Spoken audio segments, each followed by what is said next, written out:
So this week we're going to be talking about like mining in general. I think some of you already mine crypto, some of you don't. It's completely fine. This will just cover some more technical stuff, some theory about like double spending, and also specifics about mining if you're interested in that. So Wait, Calvin, is it not basics of transaction? no, it's the wrong one. Yeah, but yeah. So we'll just get ready to go. Lorraine, I think you'll cover the. Actually, I'll cover the first couple ones, and you can do the rest. So, cool. Chapter 8: Intro to Mining. So, number one, the basics of mining. So, what exactly is the issue in crypto, and like kind of what is the purpose of mining in general? So let's introduce a dilemma in crypto. So let's call it. I think actually the official term is the double spend problem. So if you're trying to defraud the system and you're trying to gain advantage of it, you can attempt to beat the system by spending your crypto and then reacquiring it to spend again. So this will mean, for example, Jeff sends something to Bob.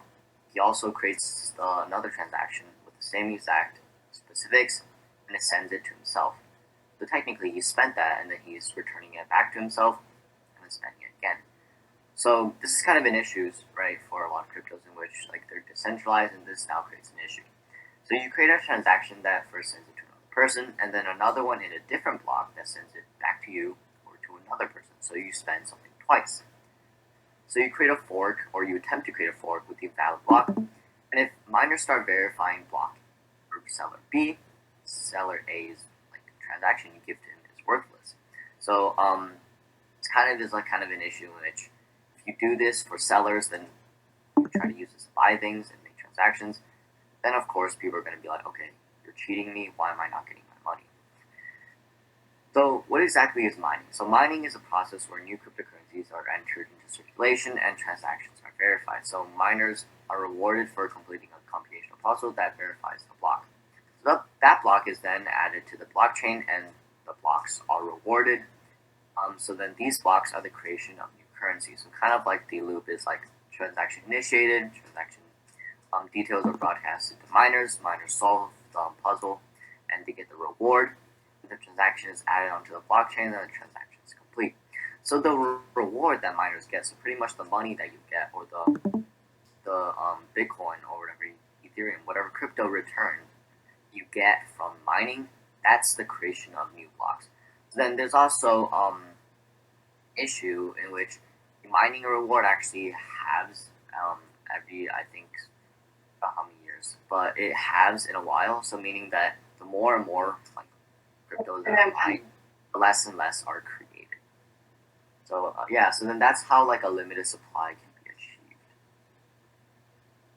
So how mining prevents double spending? So first, transactions have to be verified by someone or something. So banks prevent double spending with a centralized system. So a bank, let's say, someone tries to do this, they try to spend their something twice, and then or they just do something in which it's against or like it's legal. So then, say you get identity theft, you get defrauded, you just call the bank and you say this is an invalid transaction, and then they cancel the transaction. But that's with a centralized system. So how do you create security without a central authority inside a decentralized system? So now we introduce a proof of work or POW protocol. So it's a protocol for proving you put computational work, you solve the puzzle by brute force guessing. So this is the whole idea under mining and pretty much what like mining itself is trying to solve, is trying to prevent double spending and ensure security. So there's two double spending transactions that the person created. Let's say you have buyer over here, this is the red person. They create two transactions with the same hash and same timestamp. So in essence, they're the exact same, except the addresses are different. So miners will mine both transactions, but once one transaction is solved by the miners before the other one, they'll realize that there's a duplicate transaction. There's the same hash, there's the same timestamp, but it's just different addresses. So then they accept the one they mined, and then they reject the other one. So we see here that it's waiting for confirmation, but then that one's rejected and the other one's accepted. So since only one transaction is verified and recorded on the blockchain, only one transaction is spent. So let's say the one that you send to another person, let's say that one is the one that's valid. So that one gets verified, so you spend that money to the other person. However, and now the one that you're trying to give back to yourself or give to another person is invalid. So therefore, you only spend the amount once. So one way to beat the rest of the miners is to own 51% of all mining power and mine the other block while others mine the other. So let's say you own some crazy big mining farm that owns 50% of all mining power, which is pretty much impossible.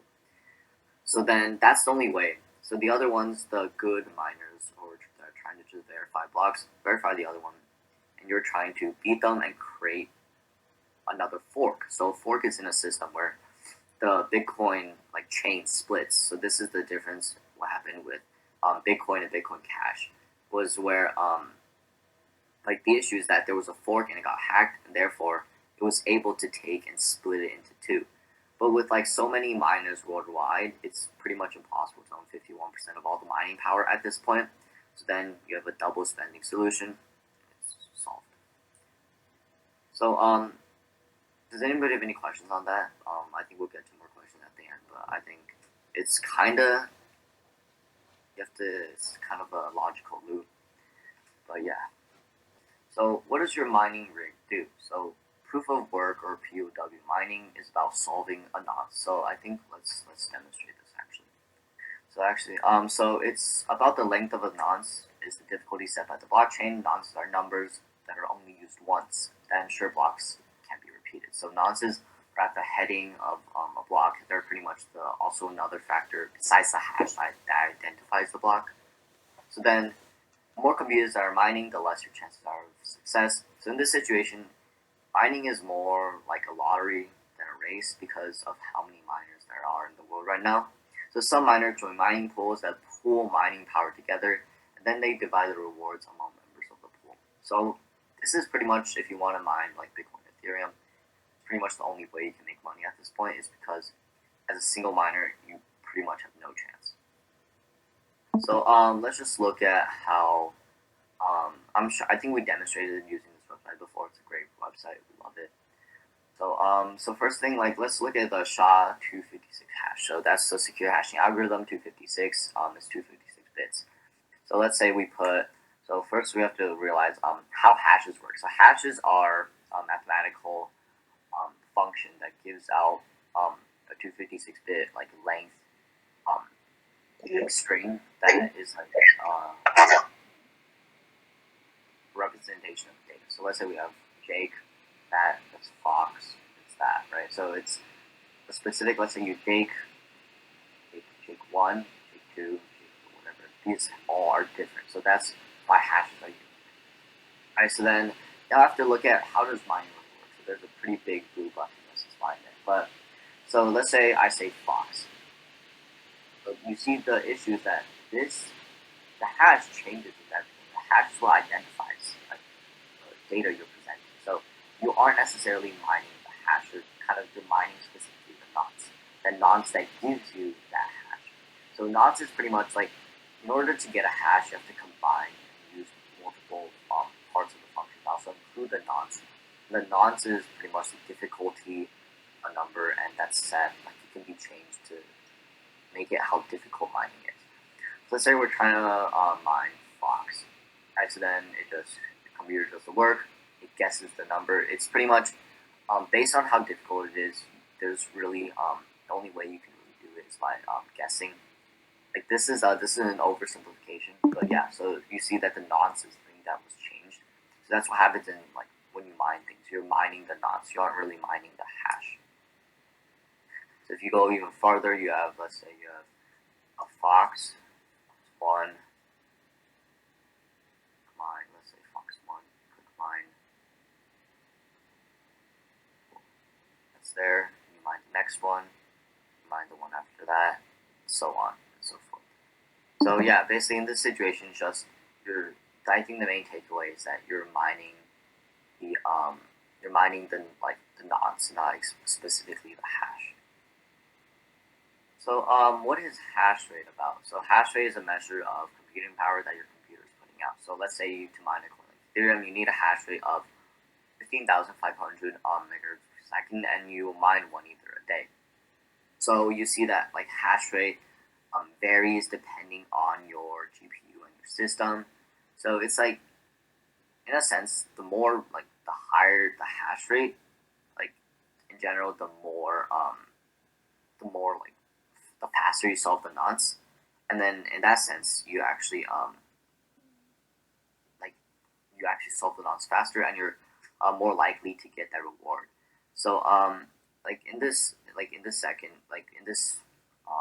situation where your average gaming PC will produce like 25 to 30 mAh per second, then that's like, you see that like your PC or your average like computer won't actually be enough to really make a huge dent in like mining.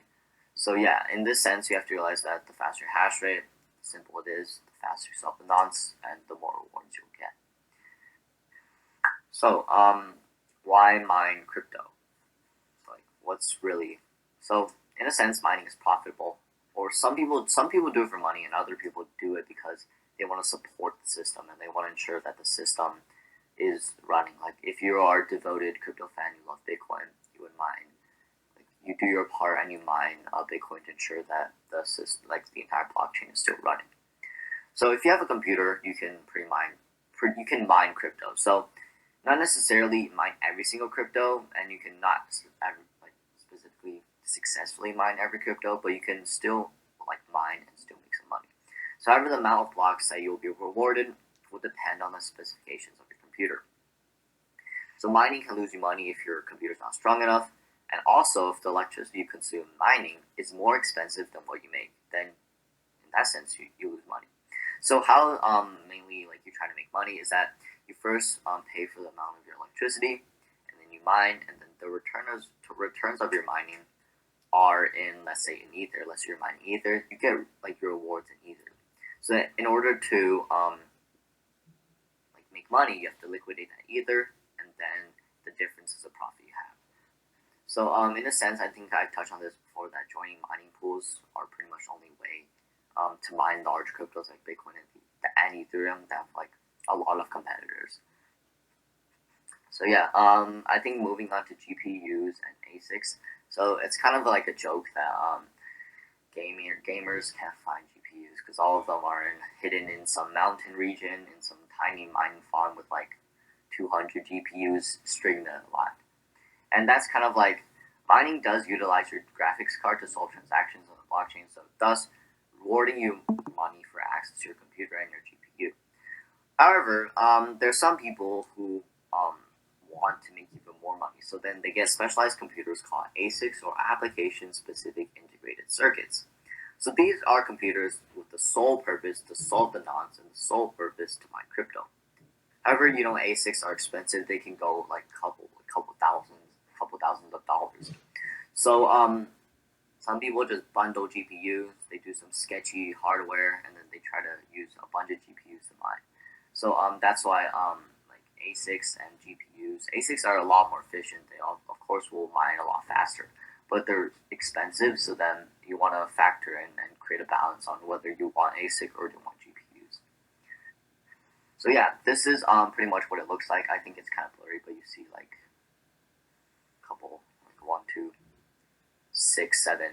Probably there's shelves and shelves of this in some mining farms. So yeah. But also another big takeaway is that you don't necessarily have to mine Bitcoin or Ethereum. You can mine a lot of other cryptos. That like a lot of people don't really know is that you don't need to necessarily mine like all of these big cryptos. But this is like useful information because there's a lot of smaller cryptocurrencies that are out there that cost a lot less. But in general, the returns are lower. So there's still once again a trade-off. So yeah, I think Narain is now going to cover some downsides to mining and why there's some controversy regarding mining and how there's like impacts on like you individually and the environment as a whole.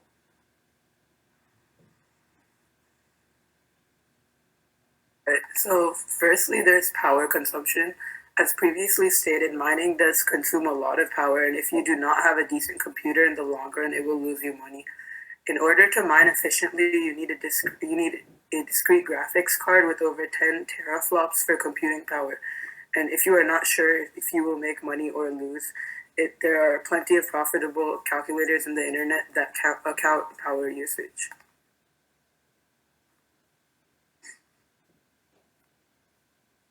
High temp GPU usage.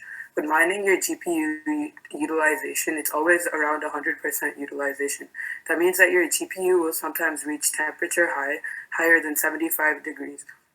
To keep a GPU healthy for long-term usage, it should almost never exceed 65. However, you can underclock your GPU temperature with MSI Afterburner or other applications to prevent long-term hardware damage.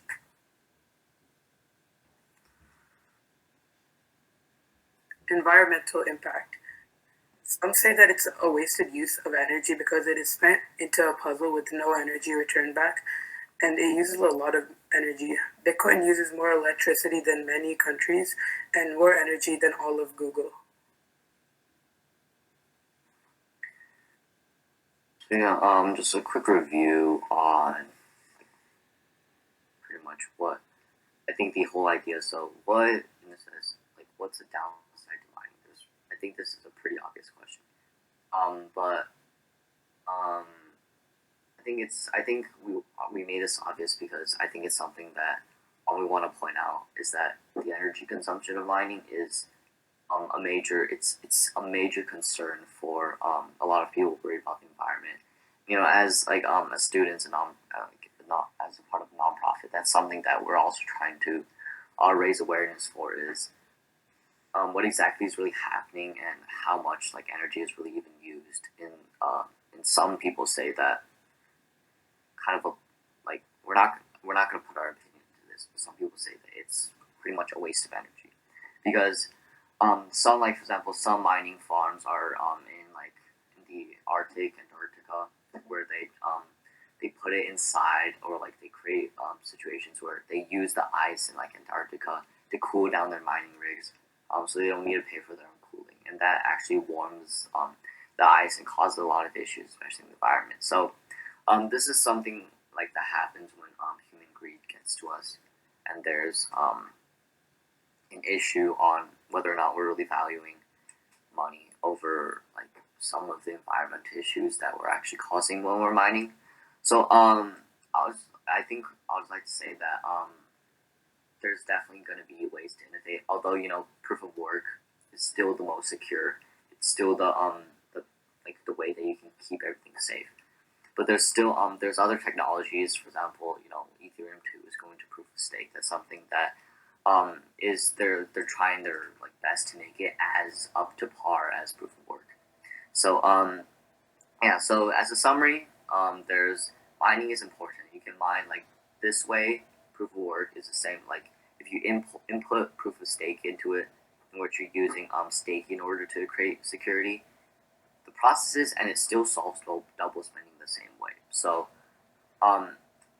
if we look at this, big takeaway is that mining helps crypto survive, but there's still some of the downsides may potentially to some have more moral issue than the whole issue of creating even whether that is making profit or if that's keeping your blockchain running. So yeah, I think thank you all so much for coming. If anyone has any comments on this or any questions, feel free to just shout them out right now.